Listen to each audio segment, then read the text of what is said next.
We have it in the real world where right now ICE is tearing families apart in the United States. We got an ongoing genocide on the Palestinians, the Congolese, the Sudanese, Yemen. All of that's happening right now, in this instant. And so I think it's important, if I could leave you with anything, it's that you shouldn't have to separate your enjoyment of life from the harshest parts of it. The mourning for the people who have been lost, and the fight for freedom can live in the same place as celebration. I think that's really living for yourself. Because when you love yourself, you see everyone else as a mirror. And I think that's the goal here in this humanity. So if you live for yourself, please give us a two-step for this next song. It's called Live For You. If you don't know about these sacred souls, you do now. This is how one uses their platform. I do want to point out that although we are here having a good time, we do not live in a vacuum.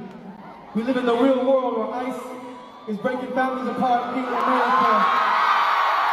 We have forced migration and genocide happening in Palestine, in the Congo, and Sudan. I don't say that to try to harsh your vibe. I say that because that's the reality. And I think the only way to really grapple with those pains and to mourn with those people and still live our lives is to live for ourselves. You have to wake up every morning and learn to love yourself. So that when you come into a community like this, you see yourself and your neighbor, or even someone you think might be an enemy. Because this is one love we share as humans. It's one humanity. On their tour, the band has spoken out about the G-sides happening in the Congo, Sudan, Palestine, and Yemen. Lead singer Josh Lane tied a keffiyeh around his microphone stand during a performance where they had been on tour opening up for Kali Uchis. On Instagram, out of their ashes comes a call for love to take control. Out of their ashes comes a call for love to take control. No more bombs to fall on the people. Let their flowers grow. No more bombs to fall on the people. Let their flowers grow.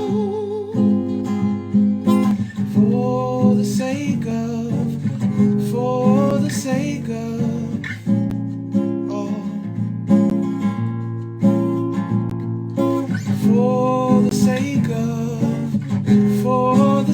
of all.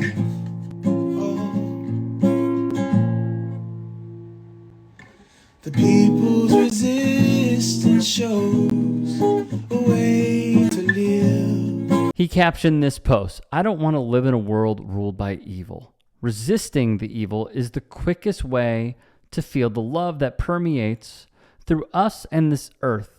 Free them all." We die from a lack of knowledge, don't you know? We die from a lack of knowledge, don't you know?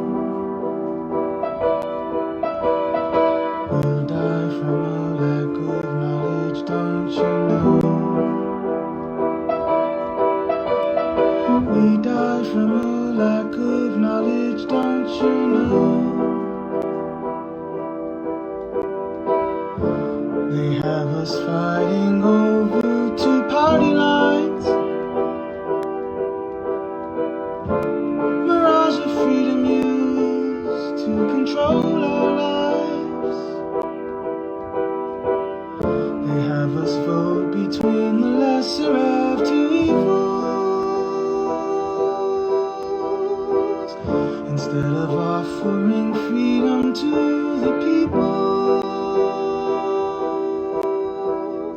We die from a lack of knowledge, don't you know?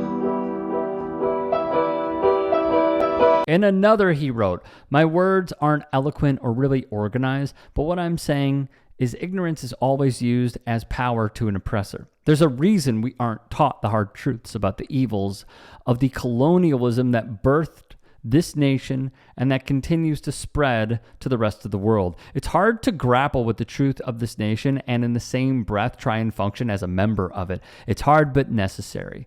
And then he gives some book recommendations, including Gaza in Crisis by Noam Chomsky and Ilan Pappé, My People Shall Live by Laila Khalid, The 100 Years War on Palestine by Rashid Khalidi. All this murder, all this murder, all this murder, all this murder.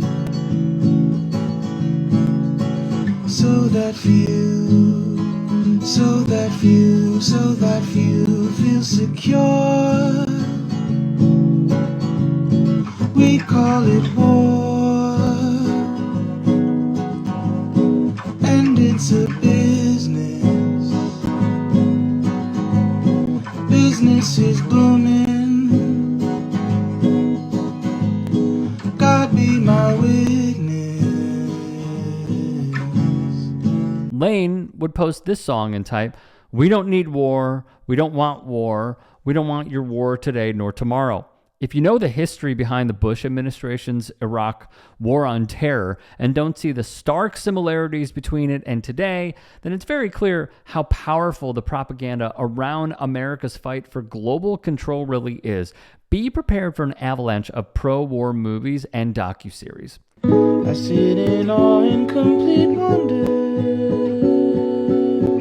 as I sit staring through my phone. The police attack the protesters,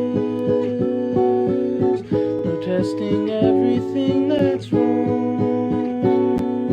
When will we realize we're living in the belly of the beast?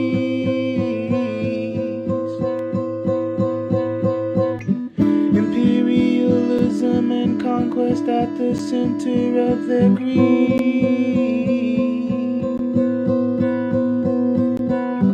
Exceptionalism and vanity, the symptoms of disease. Lastly, from Lane via his IG, the text next to this video would read, "We live in the belly of the beast, the war machine." All right, so let me have my moment real quick here, okay? First off, I think it's very important that there are artists outside of those who have been crucified by right-wing media, specifically Kneecap and Bob Violin, for their stances. Because not only are they popular stances, even though mainstream media will tell you otherwise, but they should not be punished for doing things such as these. They should not be punished for speaking out on the atrocities that we have to see every single day. Actually, don't worry, because I feel like on TikTok that's about to change. But aside from that, what I really honestly adore is seeing more American artists speak out against this stuff. Emil and the Sniffers did an entire tour. She spoke out a lot. And of course, there will be artists here and there. Riot Fest last year when I went, Public Enemy and Chuck D spoke out. And I'm hopeful that we'll see more of it because it's just so blatantly obvious at this point.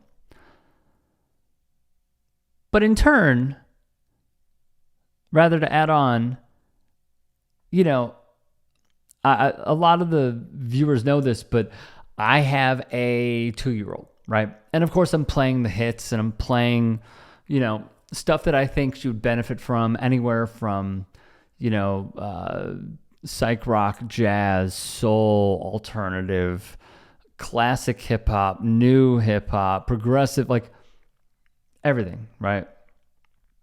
Deep house, Chicago house, etc. And one band that we do play is The Sacred Souls.